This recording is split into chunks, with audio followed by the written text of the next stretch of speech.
കണ്ടാമൃഗം എന്നൊക്കെ പറഞ്ഞു അദ്ദേഹത്തിന്റെ വാർത്താ സമ്മേളനത്തിൽ കണ്ടു. ഒരു മന്ത്രിയുടെ നിലപാട് എന്തായാലും കാക്ക കുളിച്ച കൊക്കാവൂലല്ലോ. ജയരാജനും പിണറായി മാത്രമേ ആവൂ. ഒരിക്കലും മാറൂല. സംസ്കാരവും കൾച്ചറൊന്നും ഒരിക്കലും മാറൂല. അത് ജാത്യ സ്വഭാവമാണ്, അത് മാറ്റാൻ പറ്റില്ല. അതുകൊണ്ട് ഉപയോഗിച്ച വാക്കുകളാ. ഞാനല്ല കണ്ടാമൃഗം ആര് എന്ന് ഈ രാജ്യത്തെ ജനങ്ങൾ വിലയിരുത്തിക്കൊണ്ടിരിക്കുകയാണ്. ആരാ കണ്ടാമൃഗം എന്ന്? അദ്ദേഹത്തിന് കണ്ടാമൃഗത്തിന്റെ തൊലിക്കെട്ടി അദ്ദേഹത്തിന് ഇല്ലായിരുന്നുവെങ്കിൽ 2 ദിവസം മുമ്പ് നടത്തിയ ഒരു പത്രസമ്മേളനം നിങ്ങളൊക്കെ എല്ലാവരും കേട്ടതല്ലേ?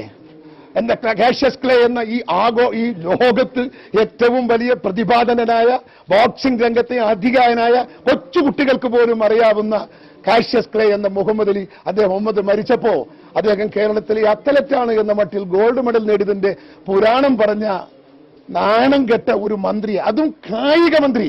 അപമാനമല്ലേ?